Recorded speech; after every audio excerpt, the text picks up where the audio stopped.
Georg Lukács' History and Class Consciousness, 1923, is one of the most influential works of 20th-century Marxist philosophy, leaving a lasting impact on Western Marxism, cultural theory, and sociology. This book marks a critical departure from the dogmatic interpretations of Marxism that dominated post-revolutionary Europe, while simultaneously offering methodological and philosophical tools for analyzing history, consciousness, and social dynamics. 1. Historical context. Lukács wrote this work in the aftermath of World War I, during the German Revolution, 1918–1919, and amid widespread social upheavals across Europe. During this period, socialist ideas were widely debated within the labor movement, and Marxism faced criticism both from bourgeois intellectuals and social democratic parties. Lukács aimed to restore the revolutionary and philosophical potential of Marxism, which he believed had been lost in dogmatic, popular approaches to theory and practice.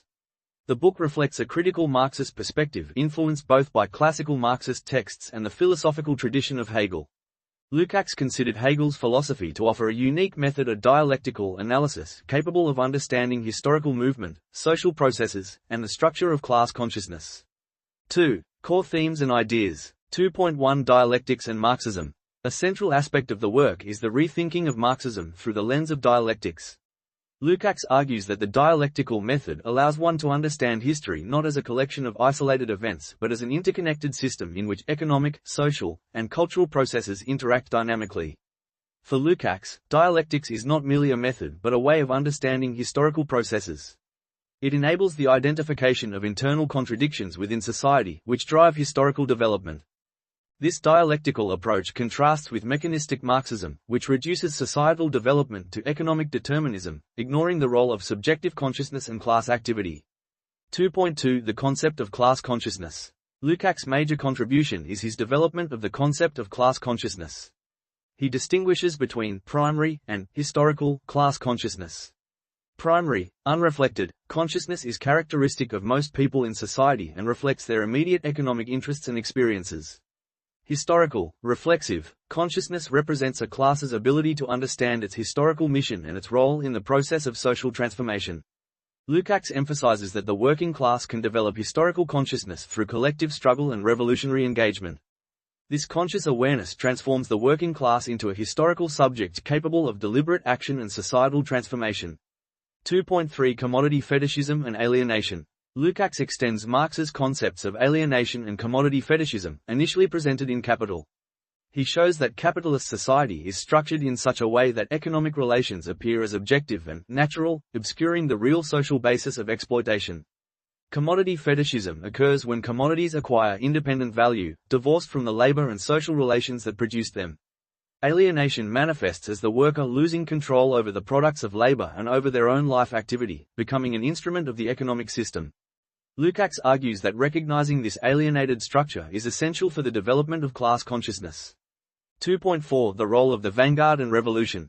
Lukács dedicates significant attention to the role of the working class vanguard and revolutionary practice. He stresses that the working class does not automatically become a historical subject. To achieve this status, it must understand its collective power and historical mission through organization, education, and revolutionary struggle. In this framework, the Revolutionary Party acts as a carrier of historical consciousness, uniting the fragmented private interests of workers into a coherent whole. This argument anticipates later debates on the role of the party and the vanguard in Marxist theory, particularly in both Soviet and Western Marxist thought. 2.5 History as a process of totality. Lukács argues that history should be understood as a total process, where each stage of social development is linked to both past and future stages. For him, it is not enough to analyze economic phenomena alone, one must also consider cultural, philosophical, and political contexts. This holistic understanding of history reflects Hegelian influence, especially the ideas of dialectical totality and the negation of the negation. History is not a sum of random events but a development through contradictions, conflicts, and class struggle. 3. Methodological contributions. Lukács develops a Marxist methodology that combines philosophy, sociology, and historical practice.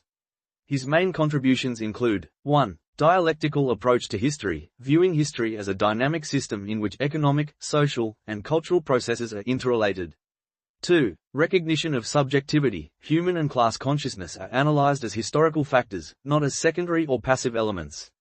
3. Social critique of capitalism, offering a detailed analysis of the structures of capitalism, revealing mechanisms of alienation, fetishism, and ideological control. This methodological approach influenced numerous Western Marxists, including Antonio Gramsci, the Frankfurt School, Louis Althusser, and contemporary critical theorists. 4. Influence and criticism. Lukács' work became foundational for the development of Western Marxism and critical theory. It stimulated several key areas.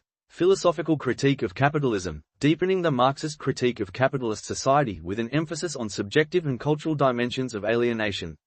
Sociology and cultural theory, ideas on class consciousness and historical subjectivity became central tools for analyzing social movements and cultural processes. Dialectical theory of history, emphasizing the necessity of understanding historical events in the context of the total process of societal development. Critics of Lukács often targeted his work for its philosophical abstraction. Soviet ideologues considered it idealistic and overly philosophical, while some Western Marxists found it too abstract and detached from empirical social research. Nevertheless, the significance of the book endures, particularly in theoretical and philosophical analysis of social processes. 5. Key conclusions. 1. History is a dialectical process, in which economic, social, and cultural phenomena are in constant interaction. 2. The working class can develop historical consciousness, transforming it into a subject of history through collective action and revolutionary awareness. 3. Capitalism is structured through alienation and commodity fetishism, which conceal real relations of exploitation and inhibit conscious class formation. 4. Lukács' philosophical and methodological approach bridges Marxist theory with critical philosophy, offering tools to understand modern history and social movements. 6. Conclusion. Georg Lukács' History and Class Consciousness is a seminal work combining philosophical depth, methodological rigor, and political insight. It revives the revolutionary potential of Marxism, introduces the concept of historical consciousness, and offers a holistic understanding of historical development. The book remains relevant today, especially for studies of class relations, cultural critique, and capitalist society analysis.